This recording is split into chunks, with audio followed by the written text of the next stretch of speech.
Hey YouTube, what's going on? It's Chris here. Want to bring you guys a little update on Litecoin. Haven't got to talk about Litecoin in a while in terms of the chart, so I wanted to bring it to you. And guys, I'll get back to the comments as soon as I can. Life's been really crazy right now. Obviously with my son I told you guys about, he's only about a week old now.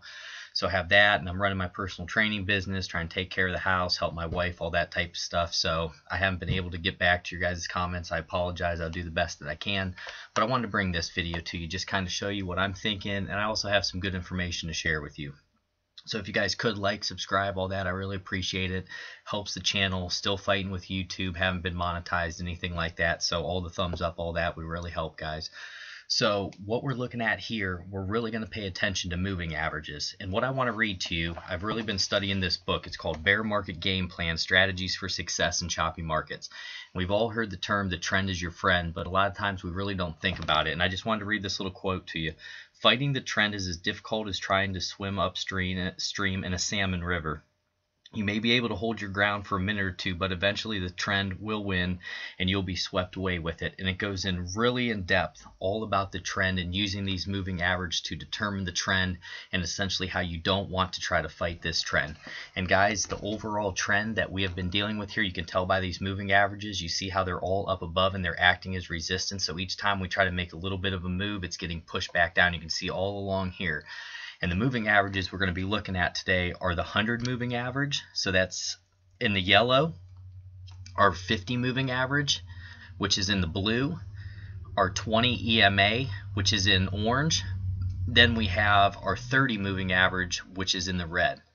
And guys, these are all acting as resistance right now. And you can even see how we made this little move right here, and then we wick up. We hit this, I believe it's the 20 EMA, which is really effective in cryptocurrency. It's one you should have here. And then we're already starting to wick back down a little bit. So really keep that in mind, guys, that you can't fight this trend. Right now, we are in a downtrend. We've been in a downtrend for 7-8 months. And I'm sure we all could have saved ourselves some money if we didn't try to buy that dip or that bounce that happened in a bear market, because it's all well and good if you buy it and then you sell it as soon as you have that reaction. So say you buy it down here and you know what's going to happen and you can sell it up here, that's fine. Like they said, you can hold your ground for a minute or two, but overall you don't want to be buying dips in a bear market unless you're extremely long term and you're just a long term investor and you're holding, you say, hey, this is a great price, or once a week I'm going to put this amount in, then that's fine, guys. I have no problem. You know where my heart is on Litecoin and where I believe it's going. But right now, guys, we are fighting these moving averages. We are fighting these trends, and there's not near enough volume to get us up and through these. So what we're going to look at this, here's the 4 hour. So look at these moving average acting as resistance. And we're going to go through all these. 6 hour over top. 8 hour. You see this, guys, and how it's even getting farther away? 12 hour. 16 hour. And then we'll go to the 1 day. And they're all overhead support right here, guys. And that's what I wanted to point out to you. Yeah, you may have these times when it comes down here and then it runs back up, but what happened? It got pushed back down right now because of these moving averages that are acting as overhead support.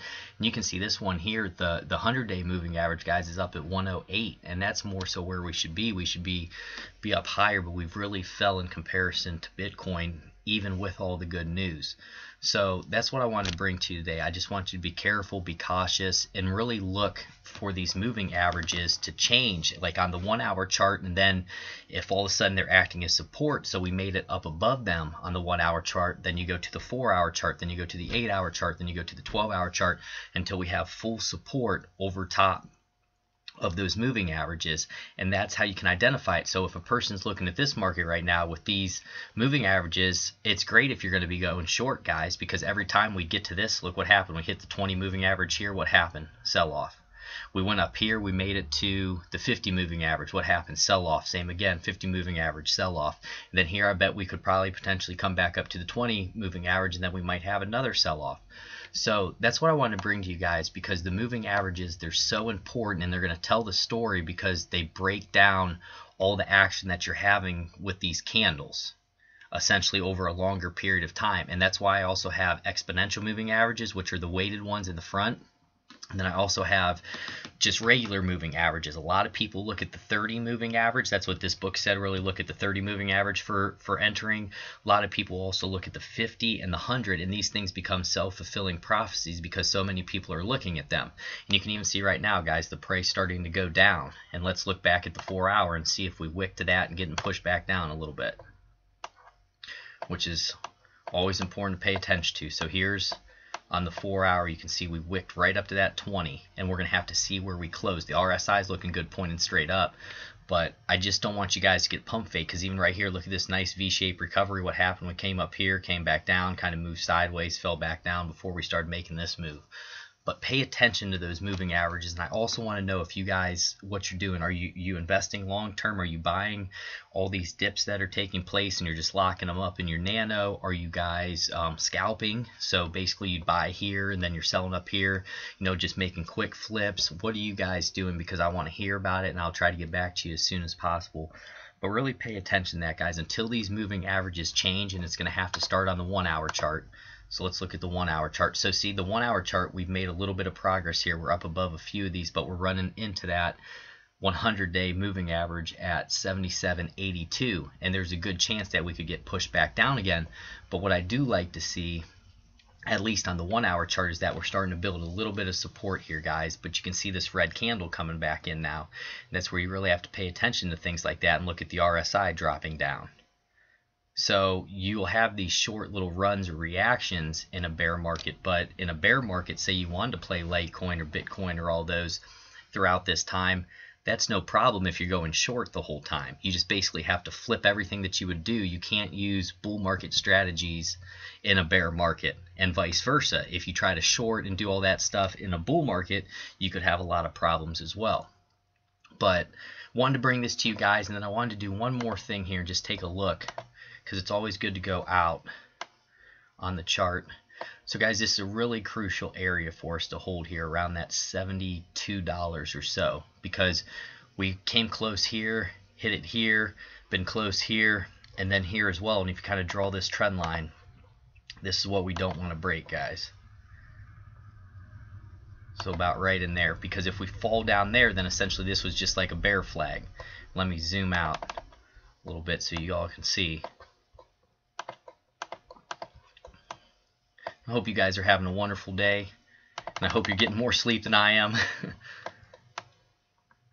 Okay, so right now we've been moving sideways, which is nice. I'm hoping this is our base, guys, that we can set a base and then we can at least come back up here and test this 100-day moving average, because a lot of times they will act as magnets as well. We can make it back to it.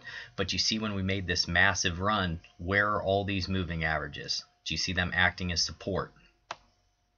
Right here, acting as support. Then once you saw them starting to cross and they went down, you see this trend where we fell real hard. What's happening? These moving averages are acting as resistance. Here we made a nice run. They're acting as support quick. Then they're acting as resistance during this fall. And then here, guys, when we went up, we had a few of them that were acting as support. And now look what happened. We have all this overhead pressure that we have to get through. So guys, you know my thoughts. Long term, extremely bullish on Litecoin, but right now you have to realize that we're in a river that is basically trending in a bear direction. We have been trending in this bear direction now, so we'll just say this whole time since we started dropping, since roughly, you know, January or so, we started to have really big falls. And I can remember this one here, guys, and this just shows the market manipulation if you guys haven't seen this. So this happened in one day. So just show you what's possible in crypto because of how crazy it is. So this candle here, guys, right there, we were at around $306. So we went all the way down to $148 in one day. Think about that, guys. Then we obviously got bought up, but look at the wick on that thing. And what was happening there, those were stop hunts.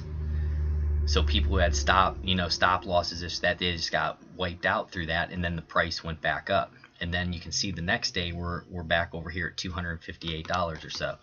So really pay attention to wicks as well and see what's going on, and then also pay attention to the RSI, guys. So like I said, we've learned so much. Hindsight's 20/20, of course. But take a look at those moving averages there. You can see how they're just acting as a ceiling. But when we had this massive run, do you see all these wicks? Number one, that's a sign to take some profit. And also look where this RSI is at. This RSI is at 93. Unsustainable. What happened back here when we got that high? We had a massive sell-off. What happened here? Massive sell-off.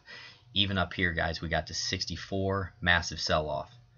Almost a double, triple top right there, 66, massive sell-off. We had a double top here at 55, sell-off. And now we're trying to get that little hook to see if we can start moving back up. But just got to pay attention to these things, guys. And that's why, like I said, I'm trying to read so much and study and learn, because I don't want people to make the same mistakes as I've made. I've only been looking at charts and investing and doing stuff like this for roughly about a year now. I've been in cryptocurrency for a year, and the amount that I have learned has been tremendous. It has been life-changing, just in terms of how many books I've read and studied, and how many great people are on YouTube who are teaching and all these different things. But now that I'm really paying attention to these moving averages, guys, that is so much overhead resistance. And that's not even counting resistance that you'd have like over here when you're going up over here, or the macro fibs or the micro fibs, different things like that, where you're also going to have situations where you have overhead resistance. But remember, just when we run up, they're going to act as support as well. So when you're running up, what happened here? We had a sell-off to that 20 EMA. People bought that up, and then we ran back up. So in a bull market, buying the dip is phenomenal. But in a bear market, if you're going to be doing some swing trading, different things like that, it's not necessarily the best idea.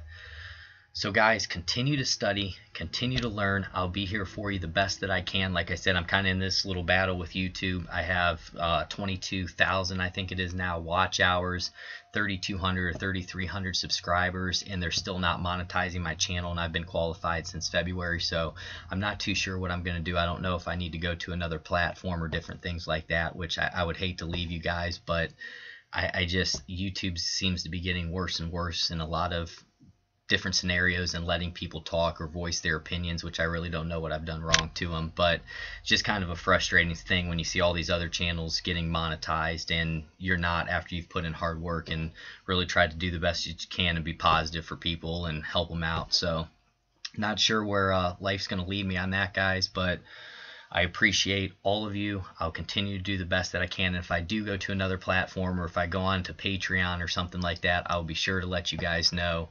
But this was definitely a little side hustle that I wanted to do, where I could document my learning experiences and help you guys, because through my mistakes, you guys are going to be able to save yourself some money, just like I've been able to save myself from money from listening to other people. So like I said, you know, guys, it'd be a good little side hustle for me. Wanted to share this, help people out, and I'll continue to help people out the best that I can. It's just frustrating with YouTube what's going on. So we'll see though, guys. I appreciate all your thoughts and prayers, everything like that, and continue to be here for you as best I can. God bless each and every one of you. Remember, protect your capital at all costs. Don't be afraid to put those stop losses in, you know, areas like this, guys. If we break down from that 72 or whatnot, there could be a whole nother leg down, because even look at this here. When we started moving, let's measure this real quick, then I'll let you guys go. So our price range, when you're looking at these leg downs, they can potentially be, you know, 20, 15, 20% moves. So what if this breaks down and all of a sudden we're staring at $50? I would have rather have had my stop loss here at around 72, and then if I have good confirmation down there around 50, and you see the RSI changing, you see the moving averages changing, then you are able to buy more coins and ride those up. Because it's going to be all about, if you're a long-term investor and you're thinking about Litecoin long-term, you want to get as many of those coins as possible. So even if you have to sell at 72 and it goes down to 50, you just earned yourself more coins, as opposed to just sitting with the coins that you had, watching your paper, in terms of paper money, go down. So guys, I'll continue to show you guys everything that I know. God bless each and every one of you. Thank you for the likes and subscribe, all the love, and I'll get back to the comments as soon as I can. Take care.